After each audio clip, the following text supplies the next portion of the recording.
বিশ্বাস করো বন্ধুরা, আমি কিন্তু এই বছর এই পিঠেটা প্রথমবার বানালাম। আর প্রথমবার বানিয়ে যে এতটা ভালো হবে আশাই করিনি।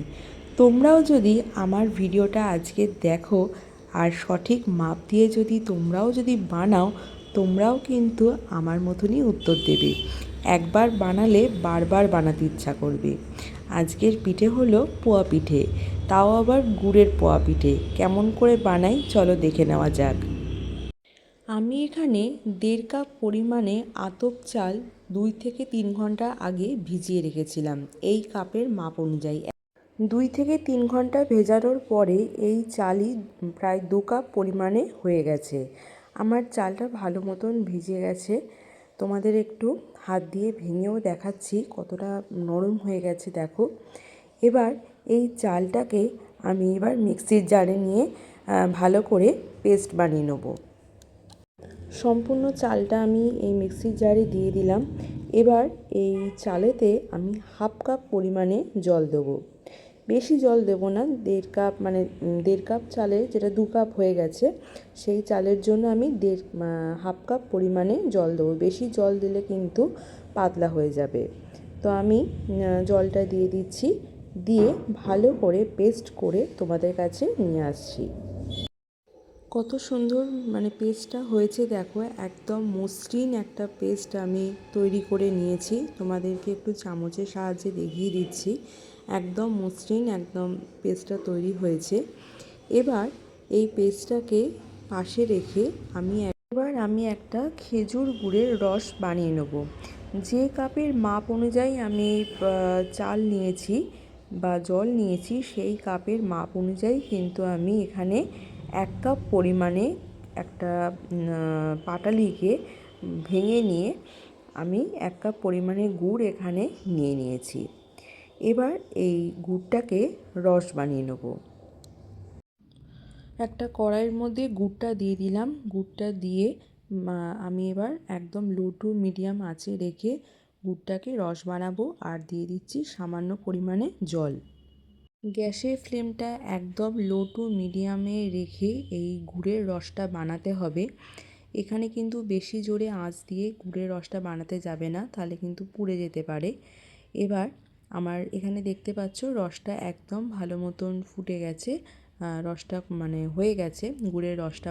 এবার এই গুড়ের রসটাকে ঠান্ডা করে নিতে হবে, একটা আঙুল রাখা যাবে সেই রকম ঠান্ডা করে নিতে হবে। ঠান্ডা করে নিয়ে আমি আগের থেকে যে চালের যে পেস্টটা তৈরি করে রেখে দিয়েছিলাম, সেই পেস্টের মধ্যে আমি এই গুড়ের রসটা দেব। কোনোভাবেই কিন্তু এই গরম গুড়ের রস চালের মধ্যে দেবে না, তাহলে চালটা সেদ্ধ হয়ে যাবে আর কিন্তু ঠিকঠাক মতন পিঠেটা তৈরি হবে না।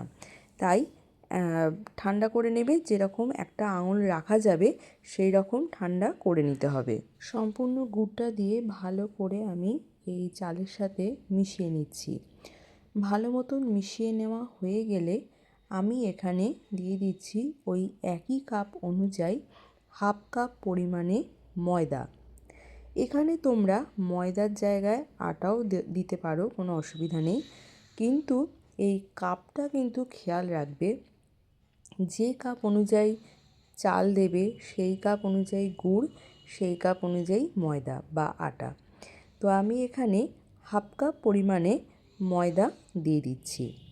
ময়দাটা দিয়েও আবারও খুব ভালো করে মিশিয়ে নেব।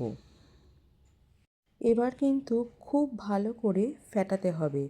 যত ফেটানো হবে ততই কিন্তু পিঠেগুলো ভালো মতন তৈরি হবে।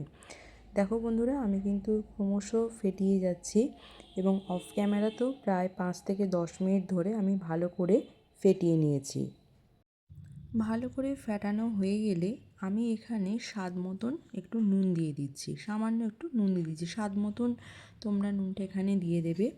নুনটা দিয়েও আমি আবারও কিন্তু সবটা ভালো করে মিশিয়ে নেব। ভালো করে সবটার সাথে আমি নুনটাকে ভালো করে মিশিয়ে নিচ্ছি। ব্যাটারের ঘনত্বটা কেমন হবে সেটাও তোমাদের একটু দেখাই।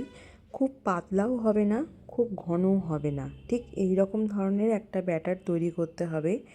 আমি একটা হাতার পিছনে একটু নিয়ে একটা আঙুল দিয়ে দাগ কেটে দেখাচ্ছি। দেখো, এই দাগের ঠিক মাঝখানে কিন্তু ব্যাটারটা আসছে না, এরকম একটা দাগ পরিষ্কার বোঝা যাচ্ছে। সেই রকমই কিন্তু আমাদের ব্যাটারটা তৈরি করতে হবে। মিশিয়ে নেওয়া হয়ে গেলে আমি এই পিঠেটাকে এবার ভাজবো। তার জন্য কড়াতে আমি পর্যাপ্ত পরিমাণে তেল দিয়ে দিয়েছি, সাদা তেল। সাদা তেলটা যখন একটু বেশ গরম হয়ে আসবে তখন হাতায় করে 1 হাতা পরিমাণে আমি ব্যাটার নিয়ে আমি এই একদম গরম তেলের মধ্যে, মানে আঁচটাকে কিন্তু লো টু মিডিয়ামে রাখবে, গ্যাসের আঁচটাকে। সেখানে 1 হাতা পরিমাণে আমি ব্যাটার আমি কড়ার মাঝখানে দিয়ে দিচ্ছি। হাতটা কিন্তু এদিক ওদিক করবে না, তাহলে কিন্তু ভালো মতন ব্যাটারটা পড়বে না। একভাবে দিয়ে দেবে মাঝখানে, দিয়ে আস্তে করে পাশ থেকে অল্প অল্প অল্প করে তেল দিতে থাকবে। তেল দিলেই দেখবে কত সুন্দরভাবে ব্যাটারটা এই পিঠেটা ফুলতে শুরু করেছে। আমাদের কিন্তু একটা পিঠে তৈরি হয়ে গেল। এইভাবেই কিন্তু সব কটা পিঠেকে তৈরি করে নিতে হবে। আরেকটা পিঠেও তোমাদেরকে দেখাচ্ছি কীভাবে বানাতে হবে। 1 হাতা পরিমাণে এইরকম দিয়ে দেবে তেলের মাঝখানে, আর অল্প অল্প করে সাইড থেকে তেল দিতে থাকবে। তাহলেই দেখবে একদম ফুলকো ফুলকো তেলের পিঠা বা পোয়া পিঠা যাই বলো না কেন, সেটা কিন্তু তৈরি হয়ে যাবে ঠিক এই রকম। তার আগে কিন্তু যেরকম আমি তোমাদেরকে মাপগুলো বললাম, সবগুলো কিন্তু সঠিক মাপ অনুযায়ী দেবে, তাহলে কিন্তু প্রত্যেক কটা পিঠেই কিন্তু এই রকমই ফুলকো ফুলকো হবে। তাহলে বন্ধুরা, আমার আজকের ভিডিওটা তোমাদের কেমন লাগলো অবশ্যই জানিও।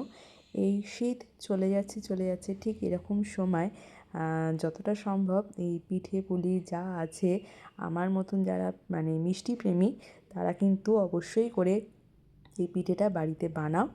আর আশা করি তোমাদেরও ঠিক এরকমটাই হবে। আর কেমন হলো অবশ্যই কমেন্টের মাধ্যমে জানাতে একদম ভুলো না। আর যদি ভালো লাগে চ্যানেলটাকে লাইক, শেয়ার আর সাবস্ক্রাইব করতেও একদম ভুলবে না। তো চলো আজকের মতন আসি, আবার আসবো পরের দিন অন্য কোনো ভিডিওর সাথে।